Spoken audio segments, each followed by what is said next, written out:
Salut à tous, moi c'est Petit Broco, j'espère sincèrement que vous allez bien malgré la situation actuelle qui est très compliquée pour tout le monde. Moi j'ai été absent pendant longtemps, je suis désolé pour ceux qui attendaient des vidéos et maintenant je suis de retour donc on va pouvoir commencer la vidéo. Donc aujourd'hui on va aborder le sujet des a priori, des idées qu'on peut faire et qu'on peut dire sur la langue des signes. J'avais déjà fait une vidéo auparavant il y a un an sur les clichés sur les sourds. J'avais parlé de façon globale et situationnelle de ce que pouvaient vivre les personnes sourdes au quotidien. Mais là on va vraiment aborder différents points très précis et on va essayer d'éclaircir ça au mieux ensemble afin de ne pas reproduire ces erreurs. Donc on va tout de suite passer au premier point qui est le langage des signes. Ça fait mal aux oreilles. Avant toute chose, je voulais vous faire une définition du mot langage et du mot langue. Je pense que c'est important de commencer par là. Donc je suis allé dans le dictionnaire le Robert. Donc la définition du mot langage, fonction d'expression de la pensée et de communication entre les hommes au moyen d'un système de signes vocaux ou graphiques. Voilà. Donc la définition du mot langue dans le même dictionnaire, alors c'est le système d'expression et de communication par des moyens phonétiques, la parole, et éventuellement graphique, l'écriture, commun à un groupe social, communauté linguistique. Donc je ne sais pas si vous avez saisi la différence, mais la langue elle est vraiment structurée, elle a une grammaire, elle a une syntaxe, elle évolue au fil du temps, elle a des nouveaux mots, des nouveaux signes, alors que le langage il est beaucoup plus rudimentaire, il est plus codé, c'est un ensemble vraiment d'expressions, de signes vocaux et gestuels. La langue des signes et le langage des signes ne signifient absolument pas la même chose, ce sont deux choses complètement différentes. La langue des signes forcément a sa propre structure grammaticale et syntaxique. C'est une langue vivante, comme l'anglais, le français, l'espagnol, voilà, etc. Donc, il ne faut surtout pas dire le mot langage, sinon en quelque sorte vous vulgarisez cette belle langue qui est très riche et raffinée. C'est un terme très péjoratif, la plupart des personnes ne se rendent même pas compte et ne le savent pas. Donc il faut aussi savoir que la langue des signes a été reconnue seulement en 2005, donc c'est comme si c'était hier, c'est extrêmement récent. Alors qu'elle existe depuis la nuit des temps. Donc à l'époque, au XVIIIe siècle, en 1760, donc l'abbé de l'épée, l'abbé de l'épée, c'est son signe, l'abbé de l'épée, c'est une personnalité très importante pour la communauté sourde, parce que c'est lui qui s'est intéressé au mode de communication gestuelle et qui a créé par la suite la première institution des sourds en France. Mais malheureusement, avec le congrès de Milan, donc c'est son signe, le congrès de Milan, en 1880, eh bien, ce congrès-là a interdit la langue des signes pour laisser place aux méthodes oralistes. Donc tout ça pour dire que c'est un long combat, une longue lutte que les personnes sourdes ont menée pour que la langue des signes soit reconnue. Et c'est encore d'actualité, forcément, parce que la preuve, j'en parle encore aujourd'hui. Donc il y a encore plein de gens qui ne savent pas que la langue des signes est une vraie langue et que c'est pas tout simplement un langage qu'on utilise comme ça pour le plaisir. Pas du tout. Donc par pitié, n'utilisez pas ce terme de langage des signes, parce que c'est une vraie insulte pour notre communauté et pour tout le combat qu'on a mené, donc merci. Donc oui, comme je l'ai répété très souvent, la langue des signes n'est pas universelle. C'est comme une langue orale, elle est vraiment indissociable d'une culture et d'un environnement. Et elle a toujours existé, elle a évolué au fil du temps en parallèle avec les langues orales. Évidemment, dans chaque pays, la langue des signes elle est différente, elle est unique. Donc en France, c'est la langue des signes française, donc la ALSF. Aux États-Unis, c'est l'ASL, American Sign Language. En Espagne, c'est la LSE, donc c'est Lengua de Signos Española. En Corée du Sud, c'est la KSL, donc Korean Sign Language, etc. Donc il y en a encore plein. On peut tirer de toutes ces langues des signes un trait commun, c'est l'iconicité. Donc ce sont des langues imagées. Quand on met en scène un conte, ou on raconte une histoire drôle ou une anecdote, eh bien on utilise tous l'iconicité. On utilise l'expression du visage, le regard, la position du corps dans l'espace, les prises de rôle que tu endosses quand tu racontes une histoire.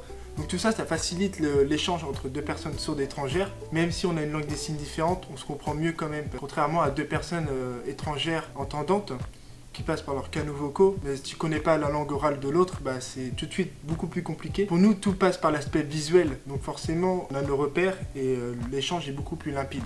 J'avais aussi envie de vous raconter une petite anecdote. Théoriquement, il y a eu une tentative d'une langue des signes universelle, ça s'appelle la LSI, donc langue des signes internationale, qui a été proposée en 1975, qui a voulu regrouper et unifier toutes les langues des signes du monde, donc plus de 1500 signes. Elle est utilisée, mais rarement dans des conférences et événements internationaux, mais elle a été rejetée par toutes les communautés sourdes dans le monde, parce que, en fait, tout simplement, chaque peuple a ses nuances, ses subtilités, ses pratiques gestuelles. On aura du mal à faire une simple standardisation d'une seule langue des signes en regroupant toutes les autres langues des signes. C'est un peu comme si du jour au lendemain, on vous imposait une culture que vous ne connaissez pas.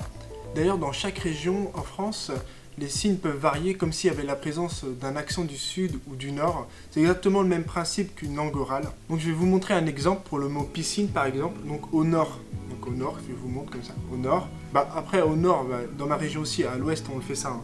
Donc le mot piscine comme ça. Voilà le signe. Et donc au sud, donc le S, hein, le sud, on a tendance à le faire comme ça.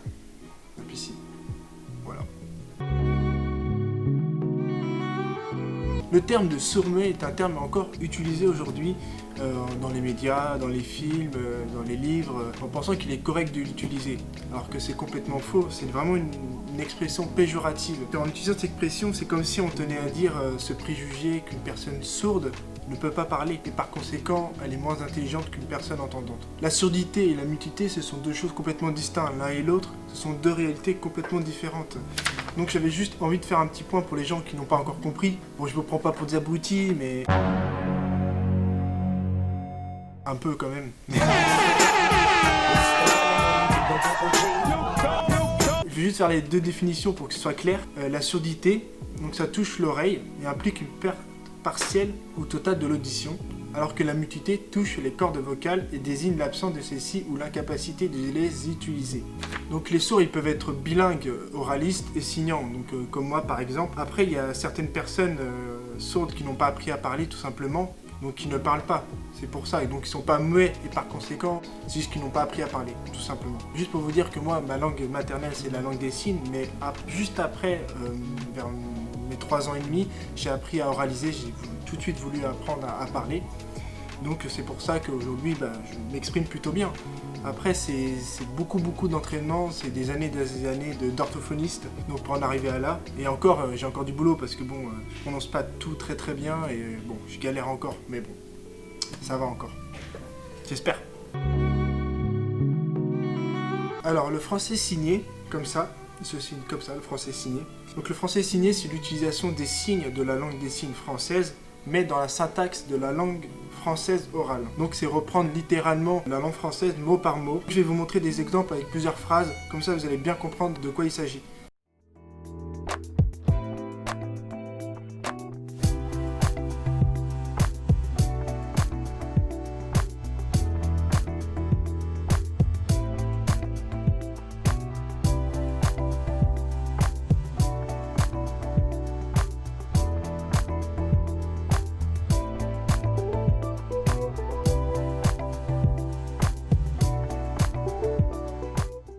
Donc le français signé, si vous l'avez bien compris, c'est une sorte de mélange entre deux langues, donc la langue des signes française et la langue française orale. Donc il est super important de ne pas reproduire cette erreur, parce qu'en fait vous faites une mauvaise utilisation de la langue des signes française, qui est elle a une grammaire et une syntaxe pure et dure. Il y a plusieurs cas de figure qui utilisent le français signé.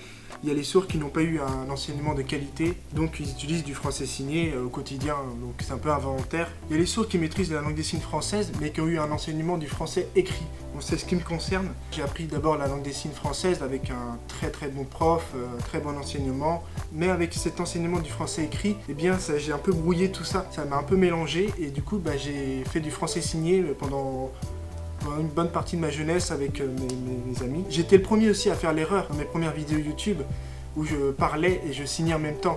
C'était pour faciliter la tâche et je me rendais pas compte qu'en fait directement je faisais du français signé. Donc ce qui faisait que forcément ça fait pas, c'est pas une belle image de la langue des signes. Mais bon voilà, c'était une erreur et je la referai plus. Il y a un autre cas de figure aussi qui utilise le français signé, c'est les personnes entendantes qui discutent entre elles, qui utilisent du français signé parce que c'est plus facile et on reprend moins la tête, parce que forcément la langue des signes elle a une structure grammaticale et syntaxique assez complexe, comme toutes les langues j'ai envie de dire. Et donc ces personnes-là ne respectent pas. Tout ça parce que c'est classe de parler avec ses mains et de s'en vanter, c'est facile. Mais une fois que vous serez face aux personnes sourdes, c'est là que vous allez vous rendre compte de votre erreur. Donc il ne faut surtout pas reproduire ce genre d'erreur. Le français signé c'est... niet, il faut surtout pas en faire. Voilà, c'est fini pour la vidéo, j'espère que vous avez bien aimé et que vous avez bien compris ce que j'ai voulu dire. N'hésitez surtout pas à me faire part de vos retours, à me dire ce que vous en avez pensé et vos questions aussi si vous n'avez pas compris des passages, je n'hésiterai pas à vous répondre. Donc n'hésitez pas à laisser un petit j'aime, à partager la vidéo, à vous abonner, ça me ferait super plaisir et je vous dis dans ce cas-là à la prochaine et très rapidement c'est promis. je serai pas aussi long que l'autre fois. Surtout, prenez soin de vous. Ciao.